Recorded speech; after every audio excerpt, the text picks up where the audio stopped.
n'est pas encore arrivé.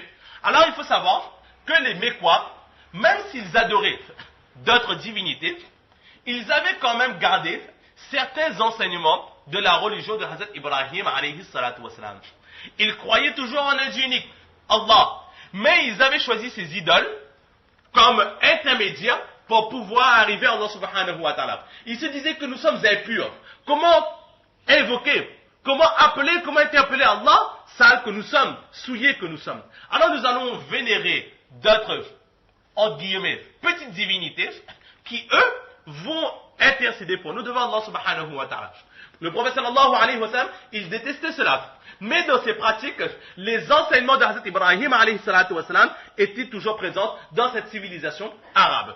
Parfois faussées, mais les grosses lignes étaient toujours présentes. Et justement, Allah subhanahu wa ta'ala, il avait guidé le saint prophète sallallahu alayhi wa sallam sur la pratique des enseignements laissés par Hazrat Ibrahim alayhi salatu wa sallam, qui n'étaient pas falsifiés, mais qui étaient authentiques. Donc par rapport à cela, il commençait à adorer Allah subhanahu wa ta'ala, mais ce n'est pas une adoration d'habitude ou de pratique, mais il avait un amour fou, un amour sincère pour rechercher Allah, et justement en voyant sa sincérité, en voyant son envie de progresser, Allah subhanahu wa ta'ala l'a honoré de la prophétie. Il a commencé à le faire voir certains rêves véridiques, jusqu'au moment où Allah subhanahu wa ta'ala a choisi pour lui donner les premières révélations. Donc la chose, le point, ce qui a poussé à ce que les premières révélations arrivent sur le prophète sallallahu alayhi wa sallam, c'était sa sincérité qu'il avait travaillé dans ses pratiques pour rechercher un Dieu unique. Donc par rapport à cela, nous voyons que ce hadith sur les niyas, sur les intentions, est à sa place, que ce soit au niveau du titre, que ce soit au niveau de la chronologie. Imam Bukhari rahmatullah alayh, il a placé ce hadith au meilleur endroit, le premier hadith, lorsqu'il parle des premières révélations qui ont été faites sur le saint prophète sallallahu alayhi wa sallam. Et là justement, nous voyons vraiment la finesse et l'intelligence de Imam Bukhari rahmatullah alayh. À présent, le hadith lui-même. Énormément de choses ont déjà été dites, alhamdulillah, par la grâce d'Allah, dans les cours de Mishkat Sharif. Donc, chacun d'entre nous pouvons retourner à ce premier hadith qui a été mentionné, cité dans les cours de Mishkat Sharif. Ici, nous allons tout simplement essayer de rajouter certaines choses qui ont été mentionnées par les commentateurs de hadith lorsqu'ils ont commenté ce hadith. Alors tout d'abord, l'importance de ce hadith en islam. Un petit rappel, nous l'avons peut-être déjà vu dans le Mishkat al-Masabih. C'est tout d'abord une première parole qui est rapportée par Abu Abdullah. Hazrat Abu Abdullah rahmatullah alayhi dit que de tous les hadiths enseignés par le saint prophète sallallahu alayhi wa sallam, il n'y a aucun hadith plus complet et plus profitable que ce hadith qui parle sur la sincérité. Donc là est déjà la place qu'a ce hadith dans l'islam. Selon Abu Abdillah, c'est le hadith le plus important, le plus complet et le plus profitable. Effectivement, parce que nous pouvons faire ce que nous voulons, mais si les intentions ne sont pas là, les intentions sont faussées, tout ce que nous ferons seront vains, seront rejetés par Allah subhanahu wa ta'ala. Imam Shafi'i et Imam Ahmad ibn Hanbal rahmatullah alayhi disent que ce hadith représente un tiers de l'islam. Quelle est la place de ce hadith? Un tiers de l'islam est rempli par ce seul hadith, innamal a'malu bin niyat. Pourquoi? Il nous explique en disant que les actions du serviteur se font ou bien par le cœur, c'est le cœur qui est de la pensée d'Allah ou de l'oubli d'Allah, par les paroles, nos paroles font les louanges d'Allah, ou profanent des paroles amenant la colère d'Allah subhanahu wa ta'ala, ou par nos membres.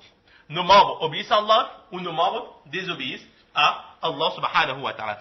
Donc, trois façons d'adorer Allah, ou bien avec le cœur, ou bien avec la langue, ou bien avec les autres membres. À part cela, il n'y a pas d'autre solution. Alors nous dirons, oui, mais il y a par exemple les aumônes facultatives. Mais l'aumône facultative, avant tout, le début, c'est quoi? C'est la main. C'est cette main qui va donner. Donc, le début de cette action, c'est toujours un membre du corps. Donc, ce sera toujours une de ces parties du corps qui fera les bonnes ou les mauvaises actions. Donc, nous pouvons dire que les actions de l'être humain seront divisées en 3 parties. Les actions du cœur, les actions de la langue et les actions des autres membres. Et l'intention est attachée au cœur. L'intention est une action du cœur. Et justement, dans chacune de nos actions, nous devons faire la meilleure des intentions. De plus, l'intention est l'action la plus importante, car avant chaque action, avant chaque acte d'adoration, nous sommes obligés de faire l'intention. Nous pouvons dans l'immédiat, jusqu'à ce soir ou jusqu'à notre mort, faire des prières. Mais si ce ne sont que des prières sans intention, nous ne faisons pas cette intention de prier pour Allah, tout ce que nous ferons ne seront que des gestes aux yeux d'Allah, mais ne seront pas des invocations, des actes d'adoration. Donc, toutes les actions reposent sur les intentions. Et les intentions sont faites avec le cœur. C'est pour cela que Imam Shafi'i et Imam Ahmad ibn Hanbal disent que ce hadith représente le tiers de l'islam, c'est-à-dire le tiers parce que c'est une action qui est faite avec le cœur. Et les 2 tiers qui restent, ce sont les actions qui sont faites ou bien avec la langue ou bien avec les autres membres. Et c'est aussi pour cela qu'il est dit que niyatul mu'mini khayrun min amalihi, que l'intention du serviteur a plus de valeur que l'action du serviteur. Car sans intention, l'action ne vaut rien. Et parfois, nous verrons plus tard que nous faisons simplement l'intention de faire quelque chose. Mais avant même de pouvoir faire cette action, si la mort nous surprend, alors Inch'Allah, Allah nous récompensera pour cette intention. Donc l'intention a plus de valeur que les actions. Imam Abu Daoud, rahmatullah alayh, il dit, nous avons déjà vu précédemment, que l'islam repose sur 4 hadiths à ses yeux. Le premier hadith, Innama al-a'malu bin-niyat, tout ce que nous faisons ne devra reposer que sur les bonnes intentions. Ensuite, min husni islamil mar'i tarku ma la ya'ni, que parmi, si nous voulons embellir notre religion, alors nous devons nous préserver de ce qui est facultatif. Donc, nous donner entièrement à 100% dans l'adoration d'Allah subhanahu wa ta'ala et avec la bonne intention. Le troisième hadith, al-halalu bayyinun wal-haramu bayyinun wa baynahuma mushtabihat.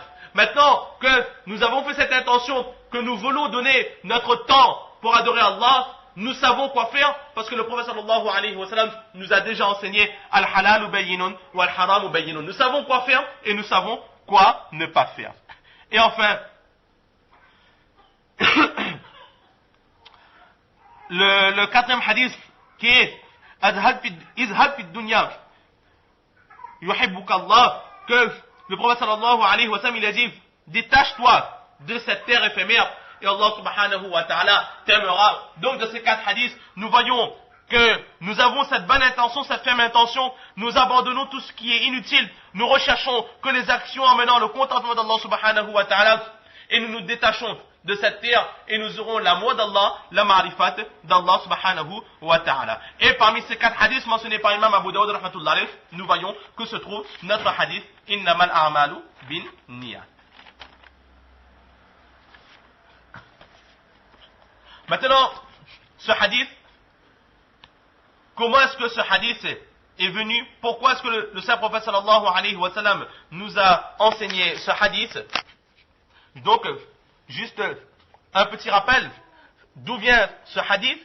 C'est ce hadith que justement, il est appelé encore le hadith de Muhajir ibn Qais, radiallahu ta'ala. Nous l'avions déjà vu dans le Mishkat al-Masabih. C'est au moment où le saint prophète sallallahu alayhi wa sallam, il a accompli l'hijra en direction de Madina Munawwara. Alors il est dit qu'il y avait une personne qui était amoureux d'une femme, elle aussi musulmane. Il a déposé sa demande en mariage et cette femme, connue sous le nom de Ibn Qais, a mis cette condition que j'accepte de me marier avec toi à condition que tu fasses l'hijra vers Madina Munawwara. Et certaines personnes disent que cette personne-là n'a pas immigré par rapport aux ordres d'Allah subhanahu wa ta'ala, mais le but premier de son hijra vers Madina Munawwara était tout simplement de pouvoir se marier avec cette femme. Donc c'est pour cela que ce hadith est aussi appelé le hadith Muhadir ibn Qais, l'histoire de celui qui a immigré pour Ibn Qais. Et c'est aussi pour cela que dans le hadith, le prophète sallallahu alayhi wa sallam, il dit, celui qui a immigré pour obtenir les biens de cette terre éphémère ou pour pouvoir se marier avec cette femme, aura comme récompense l'intention qu'il aura faite.